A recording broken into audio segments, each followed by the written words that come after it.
welcome back to American Truck Simulator Oregon. We're here in this lovely little car park. Actually, it's a beautiful day. It's about 10 a.m. And we're just about to go and set off on another journey. I'm going to pick up some fuel first off as we're right here anyway. Just going to back out of here.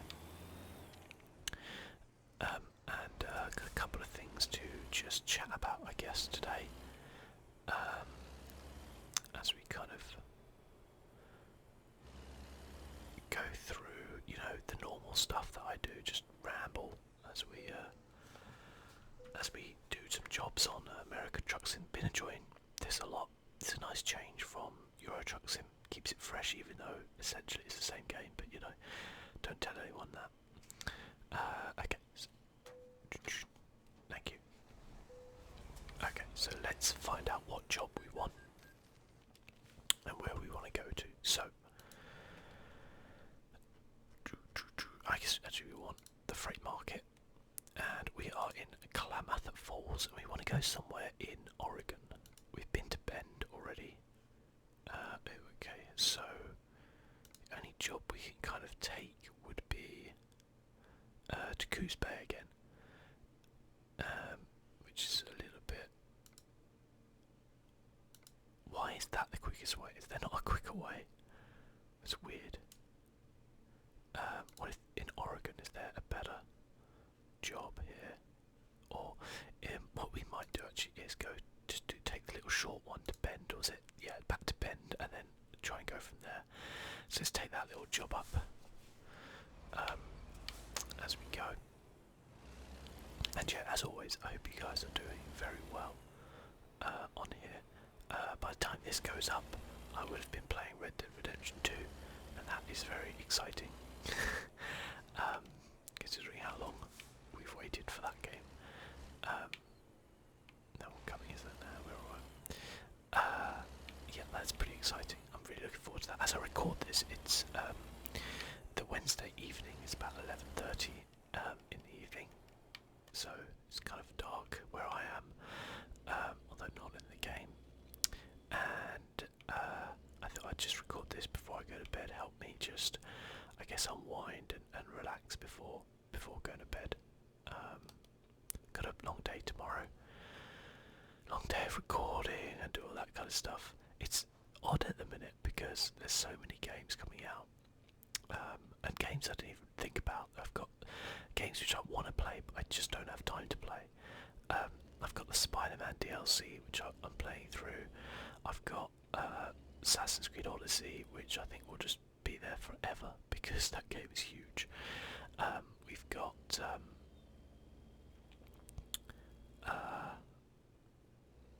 I wanted to play the Witcher game, the kind of Gwent spin-off Witchery thing that's going on, but I couldn't. Where the hell are we going? Okay, straight on here, and then right. Okay, but I couldn't, and yeah, there's so many things I wanted to play. I wanted to build the channel, but just literally, I haven't got the time, I guess.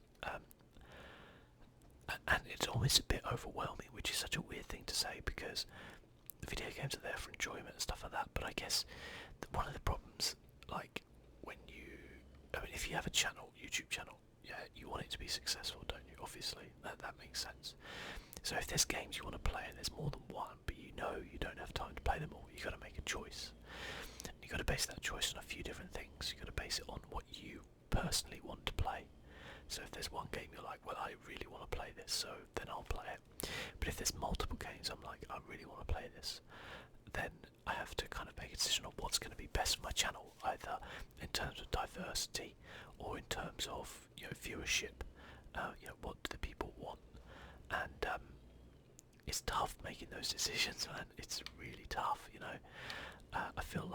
I always feel like whatever game I don't play, someone's going to be like, oh, hey, you should play this game. And I'm like, oh, I can't.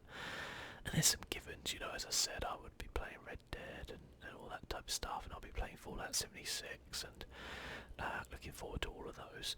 But,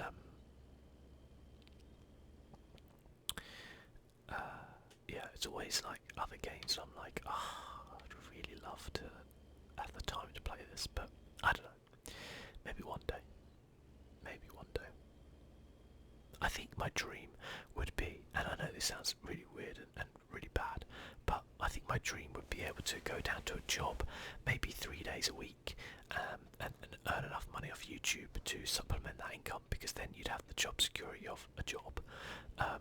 You probably wouldn't be going mad from just playing video games 24/7, and I'd have more time to play games or more time to do other things as well. I think that would be the dream for me.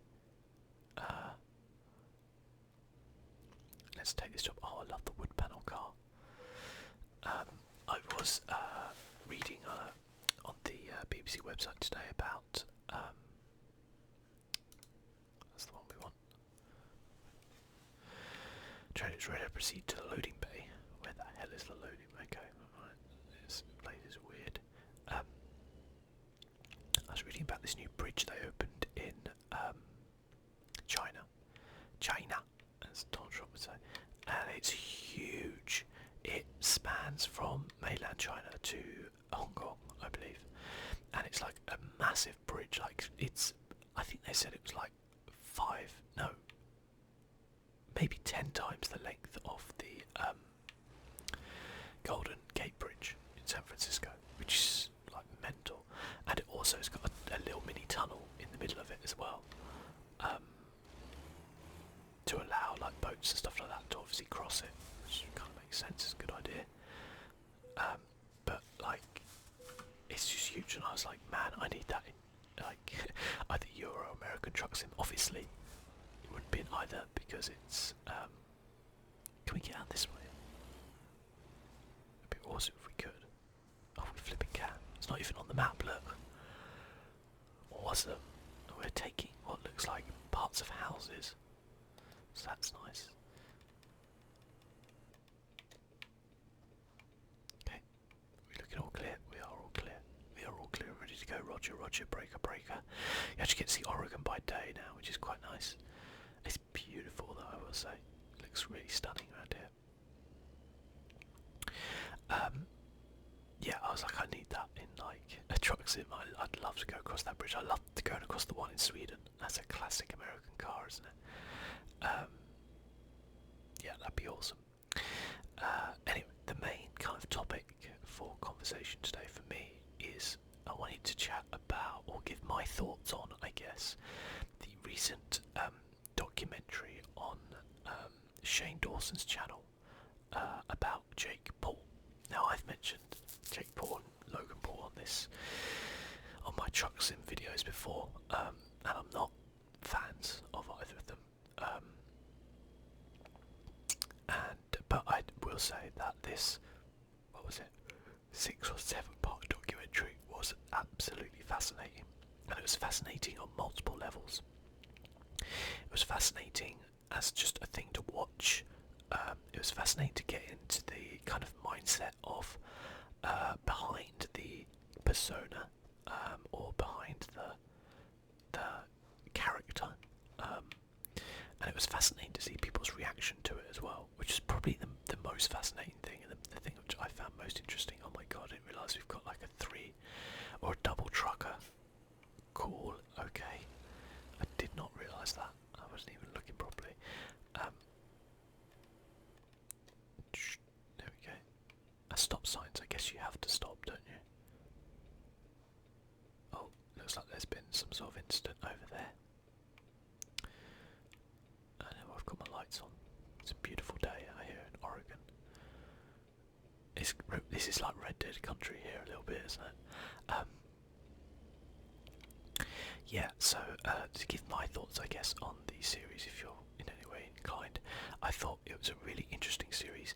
I definitely think it was strung out a little bit sometimes, but I do appreciate thoroughness in a documentary. If you're going to do a documentary about somebody who is as polarising as Jake Paul, and who perhaps has an untold story or two, then I think it's very important to do your homework and to get your background, and it did seem like Shane Dawson was pretty thorough. Now, I will also preface this to say that I hadn't really watched any of Shane Dawson's stuff before. I know he'd done a couple of other bits and bobs, and I wasn't really aware of who he was, so I didn't into this as a Shane Dawson fan. I went into this as someone who was like, this looks really interesting. The other thing I will say that shocked me actually was I didn't realise how young Jake Paul was. He's only 21, and I was like, wow.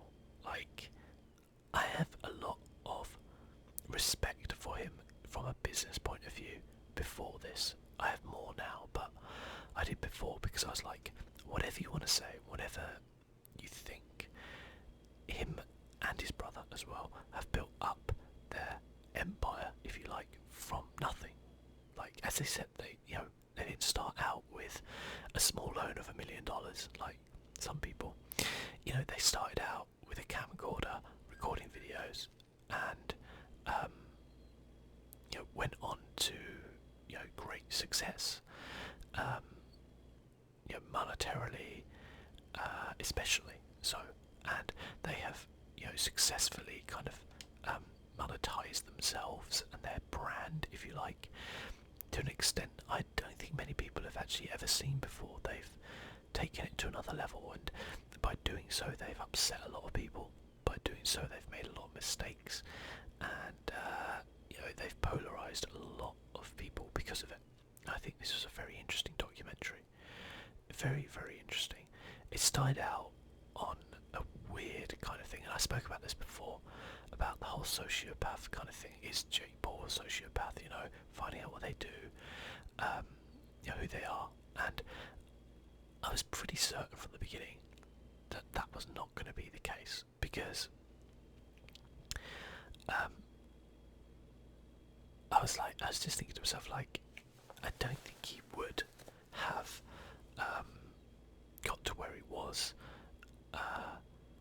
by doing so. Like, I would have been surprised, because if you're doing like daily vlogs or a lot of vlogs, I don't know if he does daily or not, things like that, like to put on that character and persona constantly for them, without some of it at least being kind of vaguely true, does seem like that would be exhausting, to the point of driving you crazy.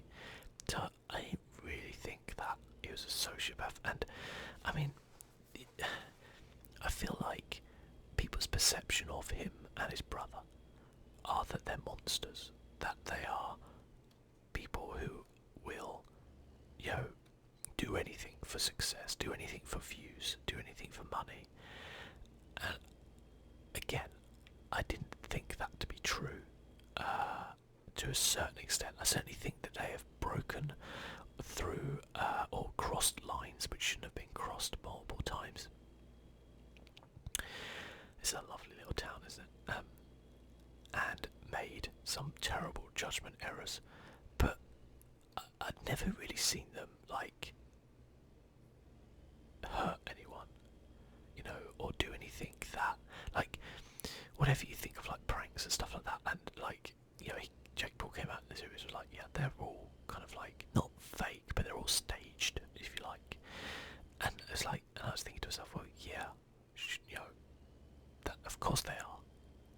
Like, I mean, who would live in a house with other people in constant fear that you're going to get like tasered in your bed, or smoke bombed or whatever? Of course they're staged. Like, the reactions of people, none of them are that good or actors. You can see on their faces it's all staged. So I wasn't thinking to myself like that. I don't know. Just it was kind of obvious that they were characters and they weren't necessarily monsters. But having said that, I did think that they probably wouldn't have very good personalities, either of them. And I mean, we'll focus more on Jake, because we've no idea about Logan, obviously. But in terms of what Jake did and the bad things that he did, he got some controversy with his ex-girlfriend, and he got some controversy with some of the people within his house. Racism was brought up, and domestic abuse, and things like that. And certainly I feel like the documentary did a good job of giving a balanced view of either side of what it was. And while I don't think Jake went as far as to turn around and be like, yeah, I did all that, I'm really sorry, or whatever,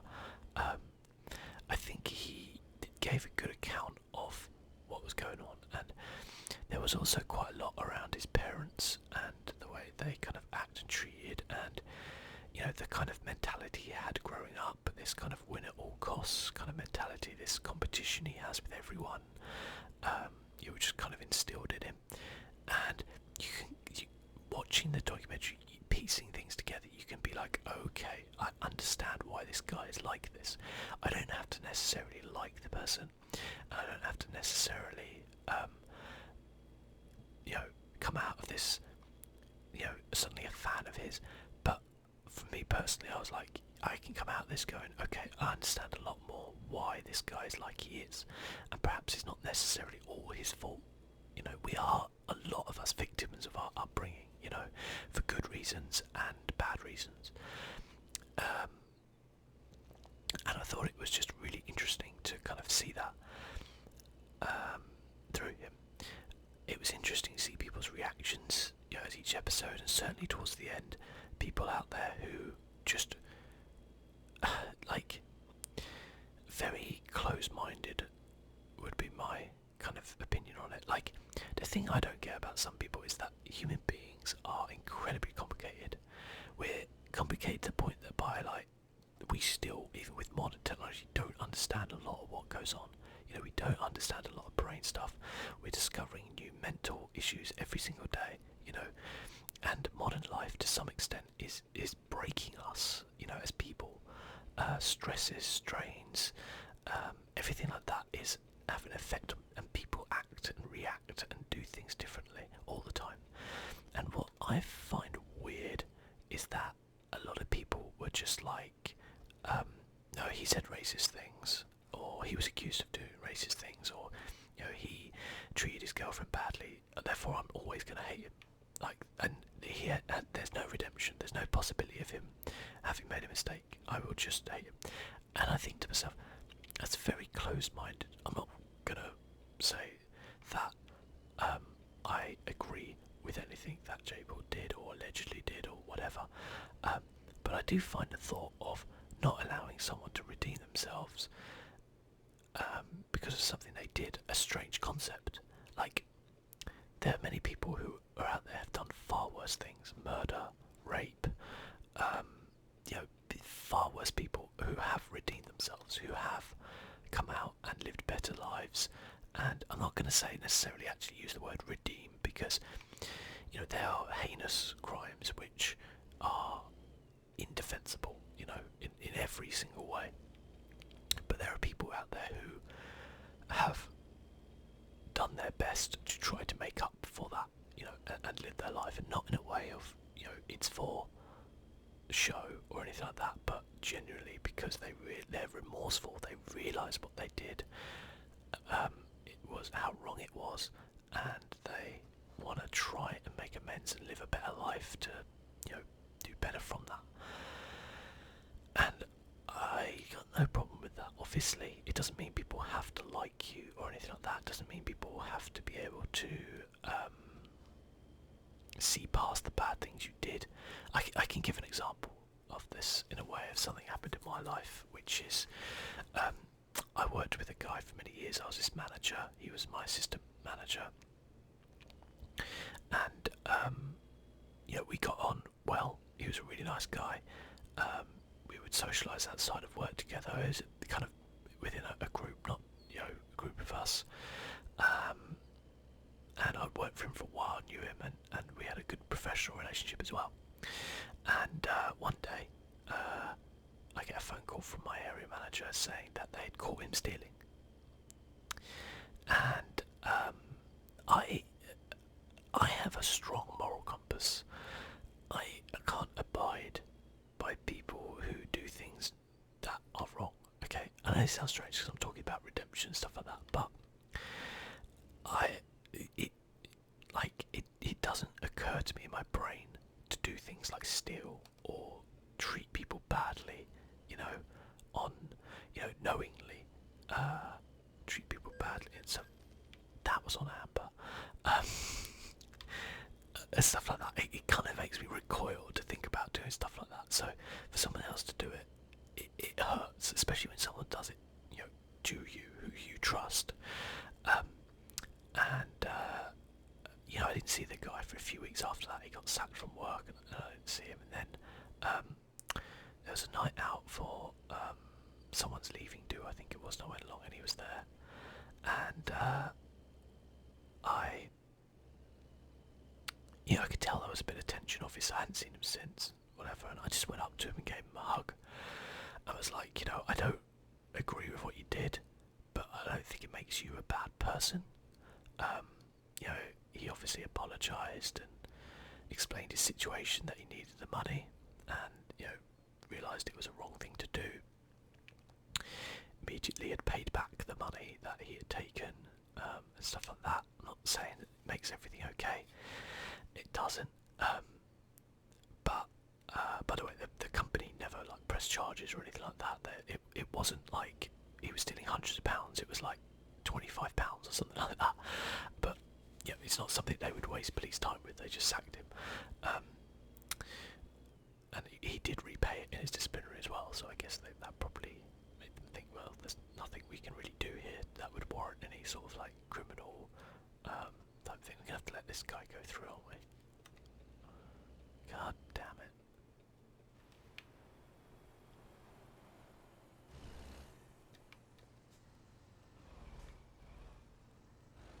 Okay, I think this guy's waiting for us. Good.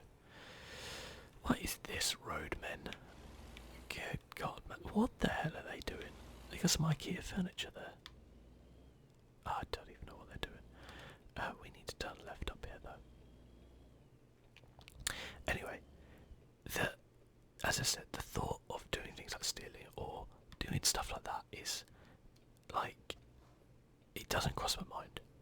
I don't know why. I'm built differently, I guess, to some people. I couldn't do it. I'm sure there's a lot of people out there who are the same, but some people can, or can justify it in their brain. I can't, and but I do believe that there, is the possibility of some sort of redemption to try and be better than what you were. And I certainly believe that when you're younger, because I've done dumb things, not to an extent of where I have been abusive to anybody or been racist to anybody, but certainly been in arguments with people and said things that I didn't mean and hurt people's feelings, and done stuff like that and really regretted that type of stuff. Especially when under with alcohol and stuff like that. And you just, as you grow older and you grow wiser, you know that. But the thought of judging somebody who's 20 years old, it just doesn't sit well with me, because I'm that's the age you should be allowed to make mistakes. You could turn around and go, well, if you're gonna have a YouTube channel and you're gonna have millions of subscribers and followers and you're gonna make money off it, then at the end of the day you've got to be prepared for the consequences. And I totally agree. I think that is fair. This is the first job done, but it doesn't sit right with me that you're going to judge somebody for the rest of their life on a dumb mistake that they do in their past. I see loads of people who have lost jobs or done things like that because they wrote something on Twitter when they were younger that was dumb, and then they get sacked from their job now.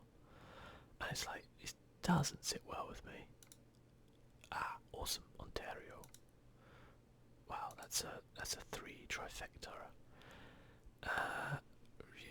Yeah, we're actually pretty good for heavy cargo, I think.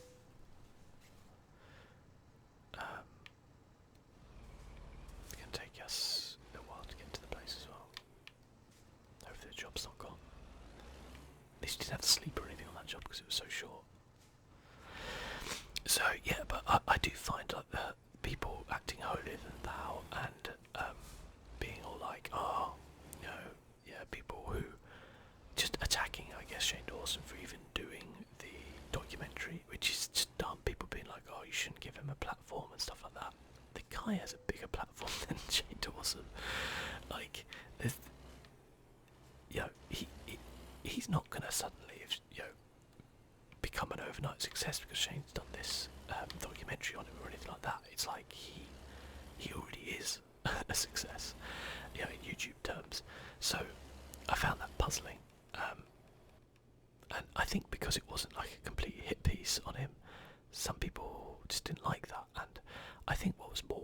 was I think a lot of people didn't want to like him. My girlfriend said to me, actually, wasn't going to watch it. She said, I'm not going to watch it. I'm like, why? And she goes, because I don't want to like him. Like, it's much easier to fit in with your like perception of things when you have this bad guy. You know, oh, he's a bad guy. It's simple. He's a bad person. He does bad things. You know, everybody who likes him is just a sheep or whatever, or they're just a kid and they don't know any better, and he's a bad person. And when you start seeing that every human being is flawed in some way, every human being has bad things about them, and you know, I don't really think, unless you're talking about somebody who is mentally kind of has issues like a sociopath or a psychopath or something like that, like no one's better or worse than anyone. Like, we're all capable of incredible acts of cruelty. We're also capable of incredible acts of kindness, and that's just human beings. We are like a unique, a unique animal, as it were. We are just so flawed, yet we make it work, you know. And it's easy to want everything to be simple and, oh, I hate this person because they did this X, Y, and Z, and that's it. And listening to his side of the story, Jake's side of the story about things, was interesting. You could see that there was a lot of regret in the things he'd done. You could see that he would want to do things differently. I think particularly the things around his ex-girlfriend, and certainly posting a video about how his assistant got beaten up, which turned out to be untrue and stuff like that, and some other stuff as well. And you can see that it's an embarrassment to him in a way. And I don't mean an embarrassment as in like, oh, I think it's an embarrassment in the way he acted about it, and things like that. And you could see he'd kind of grown. And listen, we've all been in relationships which were toxic. Okay, I certainly have. You know, relationships which, even at the time, are not right, but you're still with the person. You know, for whatever reason might be, and it's probably got no future. It's not working out. You're not right for each other. You probably treat that person badly, or maybe they treat you badly, or both treat each other badly. And it's not right, but you're still there. And you're not doing anything about it. And we've all been there. And it's not until I think you get a good relationship with somebody that you realise all the things you've kind of done wrong. And I think he does seem to be in a better place with his current girlfriend than he was before. And I'm not saying that like one relationship changes a person completely, but having people influence your life who genuinely care about you and want the best for you does make a difference in your life, and is a big comfort, and does let you know that probably from his point of view, probably the biggest thing in his life before was YouTube and being a success on YouTube, and then suddenly other things become more important than that, and you realise, and you're like, oh, yeah, it's not the be all and end all I've spoken about. It's certainly in my younger days, all I wanted to do was, become like a manager and a general manager, and work my way up, and I was working, 10, 12-hour days, trying to prove myself. I once worked 6 weeks in a row without a day off, to kind of, and without asking for help or anything like that, because I was like, no, I want to prove myself. And then as I grew up, and I realised, and was like, this is not the life to live. I took it easy. I did more things I enjoy. Created a YouTube channel, and I haven't, even though I've been doing my job now for nearly 7 years, I haven't once applied for a promotion from it, because I'm kind of happy with what I'm doing. And once I think you find that status quo in your life, that is success. Like finding a level where you're happy, and I guess it depends on the person. Some people will be more driven from different things, and certainly different industries and stuff like that will, help you grow and stuff like that. But I think that you get that as you grow. And let's not forget, like, he's 21. Like, Jesus Christ. Christ. When I was 21, I was just out getting wasted like every night. So I can't even, and they were talking about the responsibility he has to like the other content creators he has. This kind of business's brand where he's by far the biggest name, and he brings people into his Team 10, which is a terrible name by the way. But anyway, he brings people into that, and has a responsibility for them. And it's interesting, that is a lot to put on someone's shoulders at that age. A lot. But yeah, I think it is interesting, and I would say that it brought out some interesting stuff. I mean, he was talking about his relationship with, I think they're called the Martinez twins, who were a couple of Spanish lads, I guess I would call them, boys almost, who kind of came over and joined, and he was saying that they could barely speak English, and he kind of taught them that, and he brought them in, and gave them some money, and they kind of accused him of being racist towards them, and of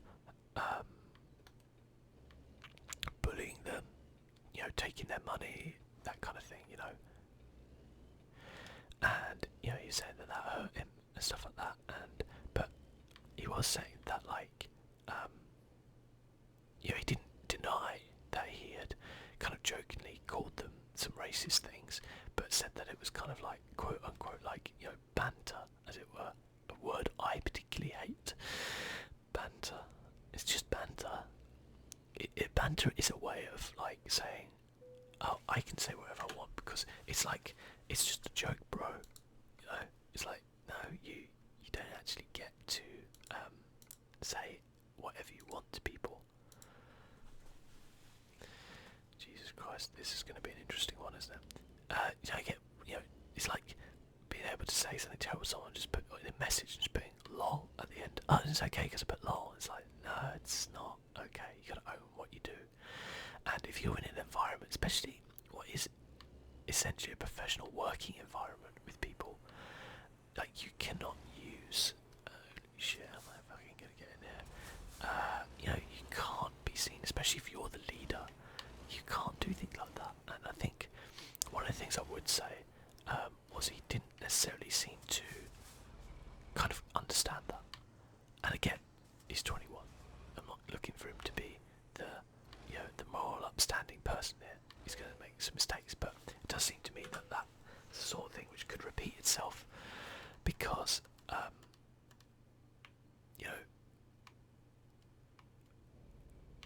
he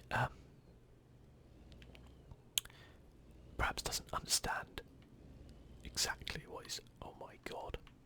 Well, how am I going to take this? Also, who the hell left those bloody bales there? Oh shit. Oh, guys, this is well above my pay grade.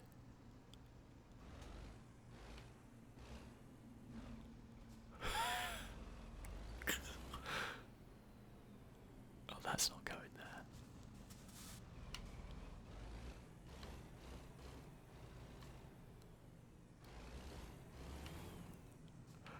Oh dear Lord. I should not have taken on this job.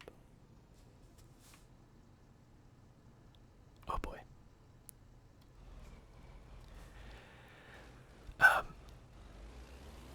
That's what I kind of wanted to do, yeah. Kick it out a little bit, that's it. Ah, nearly.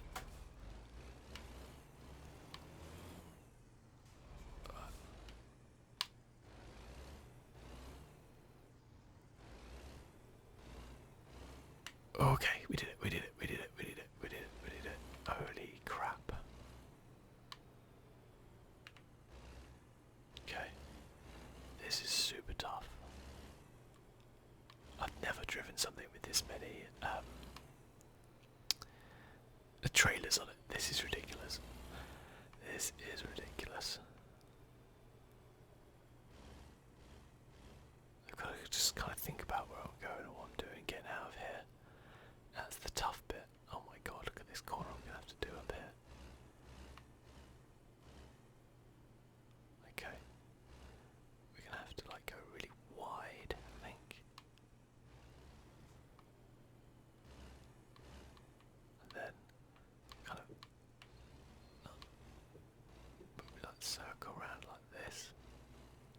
nice and slow.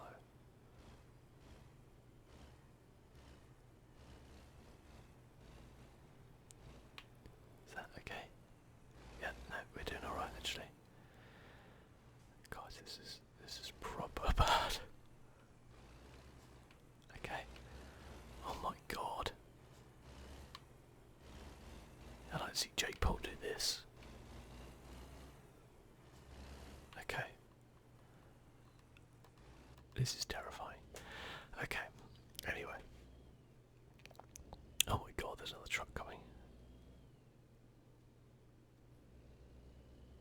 Please just get me on a straight road.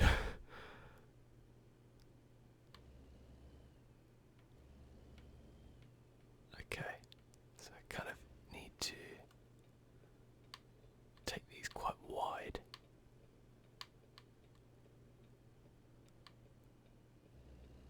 To ensure that that all kind of gets around the corner, okay? Oh boy.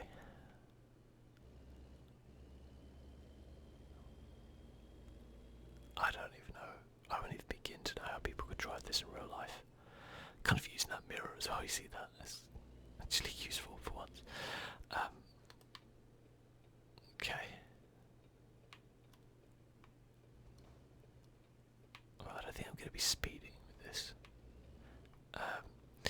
Yeah, so I thought it was just where did he come from? And I thought it was a thoroughly interesting documentary series. Okay, you're gonna have to give me some room here, bus.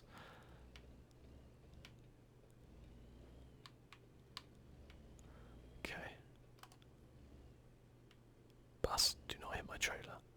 Son of a gun. Okay. Phew. Okay. Okay, we've only got 300 miles to go with this. It should be really simple, right? Yikes. But yeah, so I thought it was a fascinating documentary series. I would recommend it, definitely. I think it's a really interesting insight as well into the world of like YouTubers in a way. People who like the other thing I would say, like I've kind of said some positive things about Jake Paul, I'd say, in that like you know, I thought that he came across quite well in it. Came across not as a dick at all, I don't think. He came across as a guy who actually seems alright, but very driven in a way, and very kind of like you know, I don't want to say calculate because I don't think it's calculated, but you know, knows how to kind of build a brand and stuff like that. Savvy, I guess would be the word, especially for like someone who's 21. And I felt that there were some bad things come out. You know, I said about the whole racism thing, like the banter, as it were. And you know, clearly, like he had issues still with his ex-girlfriend as well, which were clearly unresolved. And I also think that there was still this kind of like, where was the one? Oh, and they were talking about the merchandise for the kids. So Shane kind of brought it to him in their kind of one-on-one chat, and said to him like, oh, you know, about exploiting kids, you know, talking about merch all the time, and he didn't seem to get that. I don't think Shane did a very good job of actually exploring that or explaining why it might be seen as kind of predatory. In that, I think he just kind of went, okay, well that's Jake's opinion. I've put my side, and that's kind of it. I think he explained himself too well. You know, about why doing a video all about merchandise or hammering it home to kids all the time is potentially damaging to the kids, but also the parents as well, because it's like, and I'm not going to say like he's the only one who does it. Obviously he's not, and you know, he's not the only YouTube is not the only one that does it. But it's like that kind of like overwhelming message to kids that this is the way to be cool, and kids are very impressionable. You know, this is the way to be cool. You have to have this. They then go to their parents because clearly they don't have any money to buy it. You know, someone's buying it. Parents who are probably not that well off, potentially. You know, I grew up in a family that wasn't well off, and you know, you don't get to have all the cool things. And when you're a kid, it's tough to understand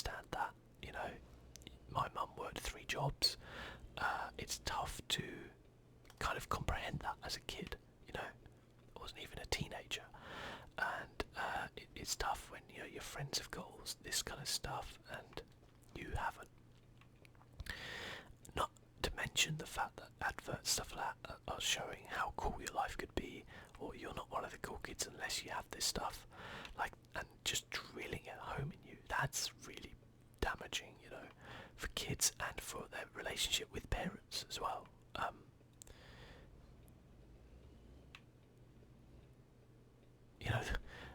You look at like football clubs; they're kind of classics for it, changing their kits like every year.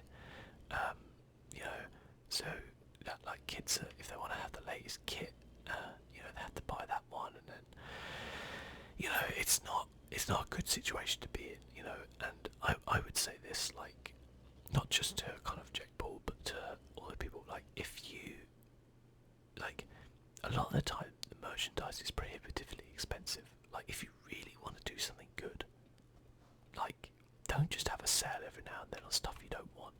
Actually discount your stuff. Like, stop making such a profit on it if you're already a multimillionaire. Stop pushing it as hard. Like, you can have the stuff there and stop making it so expensive. Like, I know sometimes it's because you do limited runs and stuff like that, but like, if I feel like with what is that guy doing, by the way? What the hell was he doing? I don't know. I just feel like, for me personally, if I was as big a YouTuber as that, I had as many merchandise links as I could, I would try and make my stuff literally as cheap as I possibly could. Not, I don't mean like the quality of it cheap, but as in like the cost of things I would try and make cheap, because I'd just be like, I'd just be A, amazed that anybody would buy any of it, and B, if I'm already making money off people, why am I just trying to take more money off them, And I know it's slightly different maybe with YouTube, because there's that kind of argument, I guess, that people are... What is this guy doing? I swear he doesn't know how to drive. You have the argument with YouTube that people are not actually spending money. You're watching ads and things like that, and that's how you give money. You're not actually spending money on YouTube, and it's like, but that's what's good about YouTube. Stop trying to take more money off people. Obviously, you can do if they can pay and stuff like that. It's fine. Things like Patreon exist for a reason, But if your demographic is mostly kids and you're all about trying to sell a different T-shirt every single week, just look in the mirror. Like that kind of, I felt like that was not addressed very well, or the point put across to him, talking about families with low income, and kids being pressurising their families to go out and buy that because that's the way they can look cool and stuff like that. And it's I don't feel like that. I think Jake got very defensive on that, and I don't think he really understood the point that Shane was trying to make. I don't think Shane made it very well. So there were downsides to it for sure. The documentary and I'm not saying that Jake Paul is suddenly like some Jesus Christ type figure who was just screwed over by his family and friends, and that's why he did what he did, but now he's on the path to redemption. I don't believe that. I believe he did do some bad things. I think that he realises some of the things he did were bad, and I think he wants to, the kind of thing he got across was like he doesn't really want to be in that situation again. And that's an okay path to take sometimes, to take the path of learning of, hey, I did this didn't go well for me, I felt like crap because of the way I treated this person, so I'm not going to treat the next person I go out with or my next friend like that. Like, that's a reasonable thing, like that goes through people's minds, and that's called learning. And I think that's something which he is going to do on there. And I just think it was interesting to see through the eyes of like these people on YouTube. It was also interesting to see all the big ass houses these people have, and the one thing which kind of hit me with it was they felt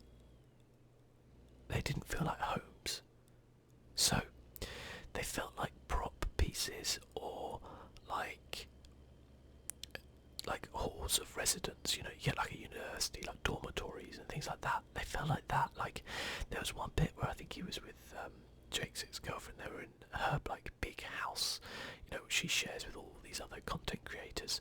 And there was like, he was like, oh, there's like cereal in the bathroom and stuff like that. And you're like, that's the kind of thing students do because they only have a room and a bathroom. Do you know what I mean? And it's like, you've got this giant house with a kitchen and all this kind of stuff, and you've got Frosties in your bathroom. Something doesn't add up there, does it? Like, it feels to me like maybe that person doesn't feel like they have a lot of privacy, and so they're trying to keep things, you know, around them, so they don't perhaps have to always go out and to the big kitchen and socialise. Like I feel like, to me anyway, I'm not trying to psychoanalyse anyone, but that would say to me that that person doesn't want to go out to the rest of the house and see people necessarily, and like they just want to be able to have their breakfast in their room on their own, and perhaps they don't get a lot of privacy, and it kind of did feel like that. And I mean, I know a lot of them are young, and you know, it maybe is their kind of like halls of residence type thing, but also like to spend a lot of time like that must be pretty damaging to you. It doesn't feel nice, I don't think. Those houses, I really would not want to live in one of those. I don't particularly like sharing a flat with someone. I'd much rather be in my own space and stuff like that. For financial reasons, it's not viable in London. I don't earn over £100 a year, so I can't do that. And that's pounds. I don't mean dollars. But yeah, I would say that like a lot of it just didn't look healthy. Do you know what I mean? Like looking from it, and you're like, this kind of like scramble for content. You know, always having to, you know, keep. There was one time I think someone was talking about how like you'd get fined if you weren't working and stuff like that, and it's like I kind of understand the concept of it, like treating it like a job, treating it like a professional kind of way, but also to do that where you actually live, like there's no separation between work and where you live.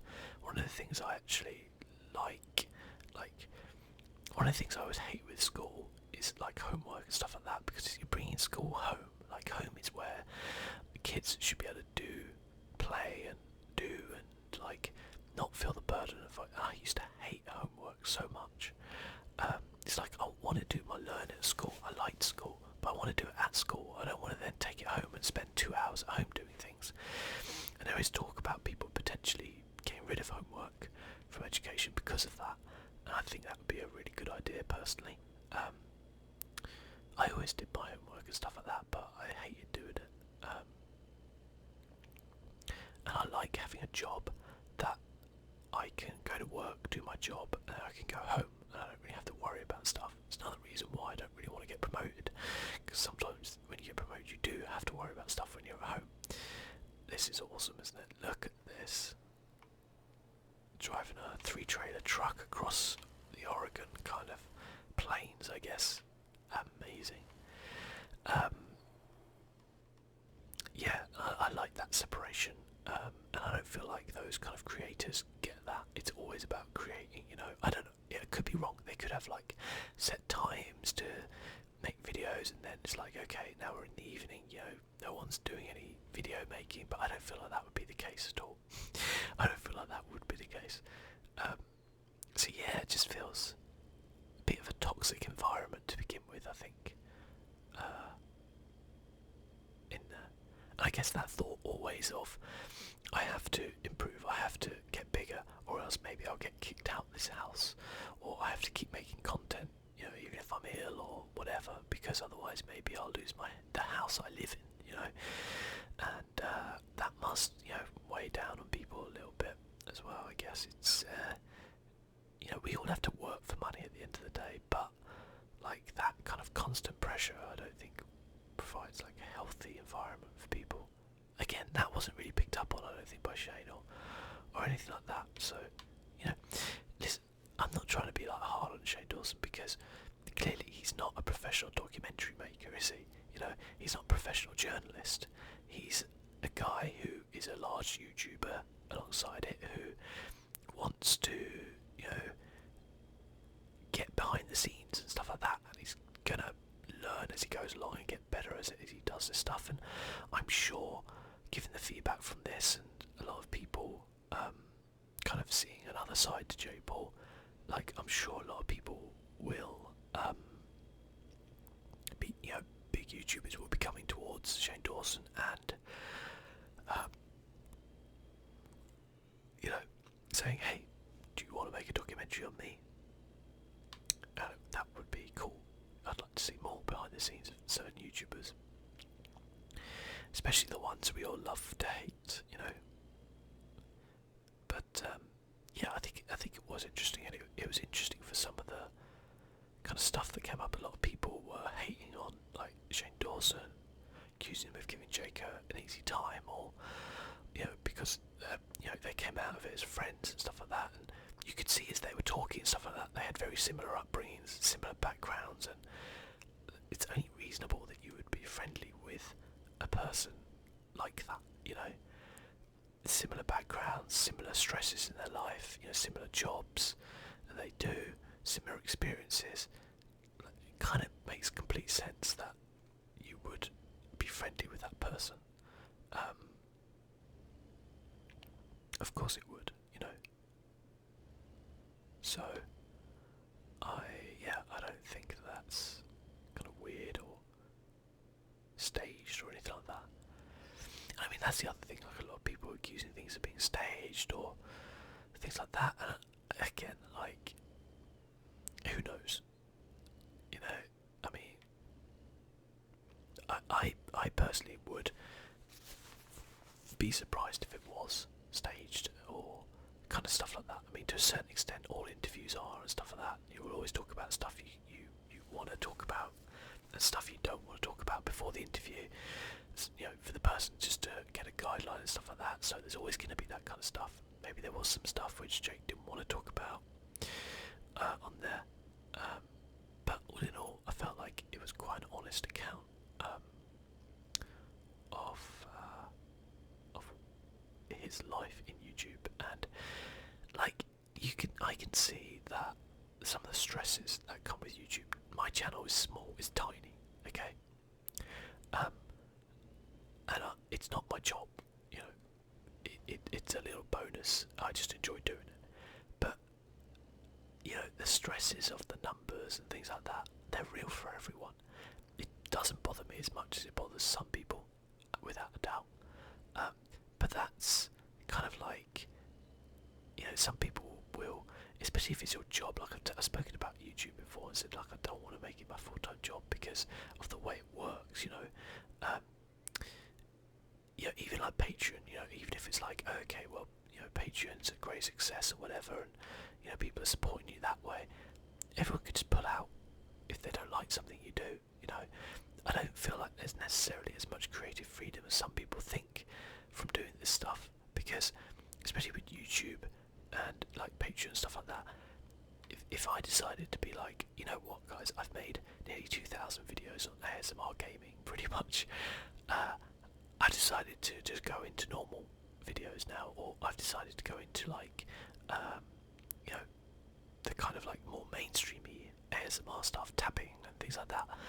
People could be like, well, I don't like that, so I'm just not going to support you anymore. It's not any guarantee of money or anything like that, to support you.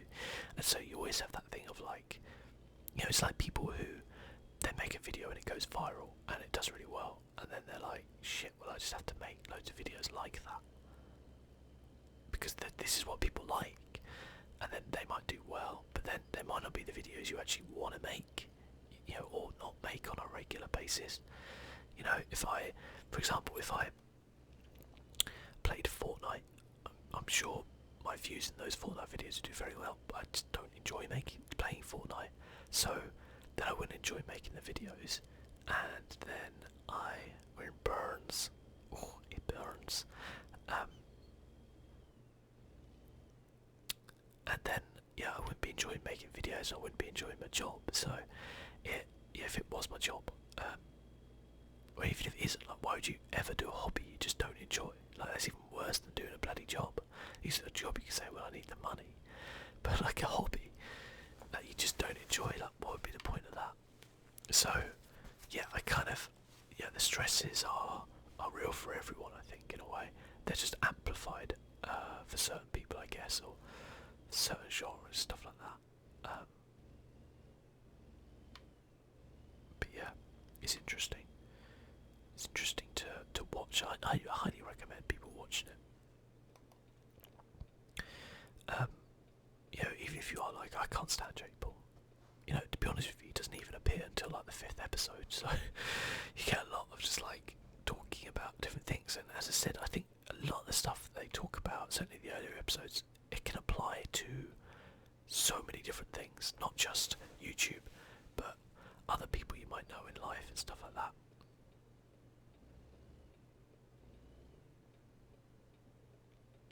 It's really rainy, isn't it? This guy's luckily waited for me. Are we not? Okay, I gotta make sure I swing. Didn't like that side anyway. Oh my god. Look at this thing. It's ridiculous. I shouldn't be allowed to drive this. Honestly. We can have to sleep now, we'll make it 2 hours 47. Well, so much for the sunny Oregon weather, right? And to be fair, it rains everywhere. I mean, I live in England, I'm not one to talk, am I? Actually, it hasn't rained that much recently in England, which is nice. I think it rains less than people think. It's just grey and overcast a lot more. That's the difference.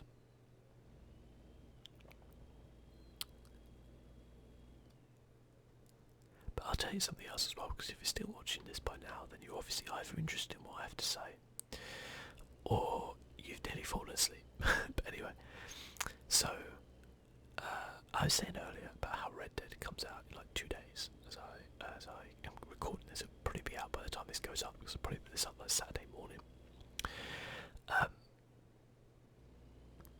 The weird thing is, I think I'm looking forward more to Fallout 76 than Red Dead.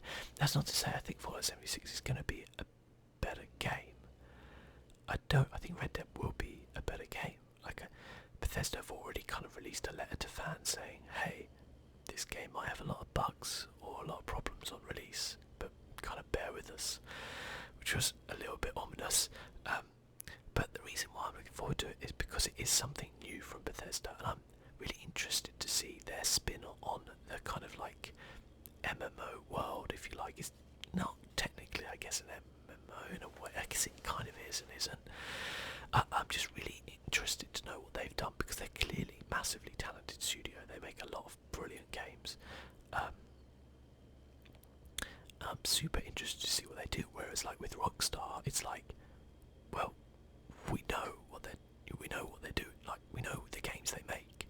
We know they're going to be incredibly detailed. They're going to look stunning. They're going to have a great story. They're going to have really good, fun action, and they're just going to be like amazing. We know that. So I feel like, in a weird way, like I'm looking forward to Fallout 76 more. And also the fact that I get to play it with other people as well would be interesting. I know Red Dead will be online at some point, probably not for at least a month, I would say, after the release of the game, which is fine. Gives people time to complete the game and enjoy that world without being like, oh, I've got to do, because if they release the online at the same time, without doubt the online is going to be, from a YouTube point of view, more popular than Red Dead. It will be. Like, as soon as that online releases, all the biggest YouTubers out there, the ones you see on Trended all the time, those ones who play Fortnite 24/7 apparently, or the occasional Call of Duty, Black Ops 4. Look at these rows. This is majestic as hell, isn't it? Wow, I love this. I love this expansion. This is great. This is the top 3 expansions for me in ETS and ATS. I'll have to rank the expansions at some point, or maybe I'll do a video and rank the expansions. This is pretty good though. Wow. I've got even what I was saying now. But yeah, we know what we're getting from Rockstar in a way, you know. I mean, they might surprise us with a lot of stuff still coming, you know. Might be some surprises in the game and stuff like that. I hope so. But we know we're getting like a third-person, like action adventure set in the Wild West, stuff like that. Whereas I feel like it was Fallout 76. Maybe it's because I haven't watched anything on it. I've been on a bit of a blackout with it. I know a lot of YouTubers went to an event and played the game and stuff like that, but like I wanted to go into it a bit fresher, a bit more open-minded. So I didn't watch any of that. But I'm just intrigued. You know me, I love exploration. You know, in some ways that's what we're doing now. We're exploring, we're coming across new things. I can't keep this thing straight. Right, where are we turning? Oh, it's not turning, it's just the road. Turns quite sharply to the left.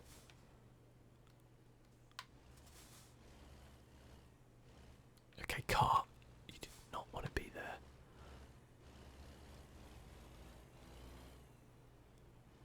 I was too scared to look at the back, but we made it. It's okay. Whew. Wow, this is spectacular. I hope you don't mind me being on the slightly outside view, but wow, wow. This might even be top 2 expansions, maybe even top expansion. Well, no, once we've seen it all, I guess. But I thought Scandinavia would take some beating, or France, but well, man, look at this. We've actually got some water flowing there as well. Looks lovely. Oh God, look at this. Why are you taking me on these roads with this trailer? It looks like it's getting a little bit dark now as well. Get the lights on. We're just gonna sit in the middle of the road around here. This is crazy. Yeah, as I said, so I'm really excited for Fallout 76. I'm excited to kind of stream it and have people jump in, and I've done something which is interesting, I think. Maybe. I'm gonna get it on PlayStation 4, which might sound weird to some people. Like, why on earth would you do that? Like, you've got a good PC, why wouldn't you just get it on PC? And the answer is because, firstly, my girlfriend's going to get on PlayStation 4 and I want to play with her. But secondly as well, like, I found that while there were still hackers in the PlayStation version of like GTA Online, there was less so on the PlayStation. Like on the PC, it was a bit of a shit fest, to be completely honest with you, excuse my French. It was just full, oh my God, this is stunning around here. It was like every online session you'd log into, there would just be hackers there, and I feel like there was way less on the PlayStation 4 because I own GTA 5 on both PlayStation 4 and PC, and I played both. So I felt from that point of view it would be better, and I play a lot with controller anyway, and I think I would probably be penalised if I didn't use controller. Look at this little mum and grub like little shop there, which we definitely would not even fit into, so I'm not even going to attempt to get some fuel from there. We're only an hour away, so we'll make it. But this has been awesome around here, hasn't it? Entering Vale. Okay. Sunny Vale, or just Vale.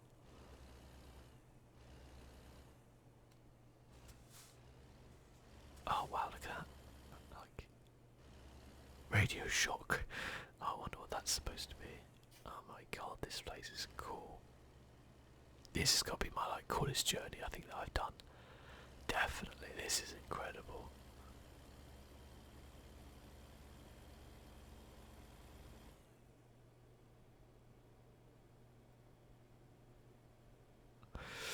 I'm so nervous with this like cargo. There's no way I'm parking this up, by the way. I hope you know that. Hey, it's just up here around the corner. Look, I'm kind of sad because look at this place. It looks incredible.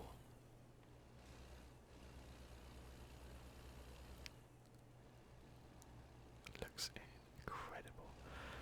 Why is it?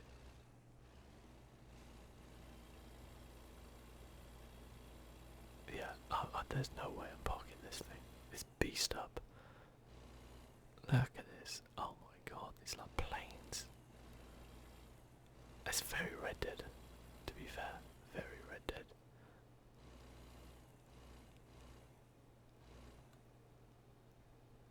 Okay. Holy crap. Okay. What?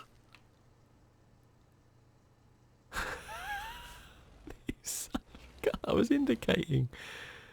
Oh, now I can't get into there because he's blocked me off.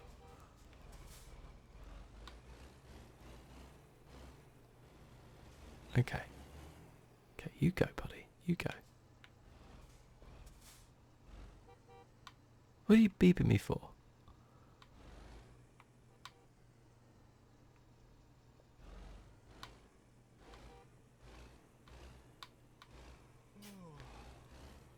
Don't you get tired of me now. The problem is, this would be fine if those cars weren't there. Like, we would make this. But these cars here are a problem.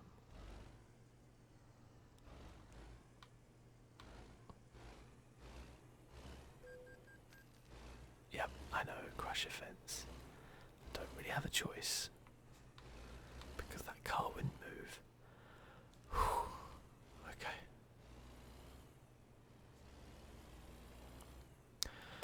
Oh my goodness me. That was intense. Well, as intense as this game gets. Oh my god. How the... Just out of interest. I'm in a hurry, but where would you... I could do it. It doesn't even have an option to I can do it. Do you know what? I could do that.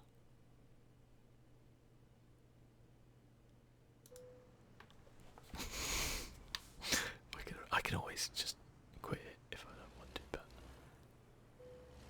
the job's not complete until you park the lorry. Watch out, man in purple suit who is doing weird things to that. I think that's a seed sower, isn't it?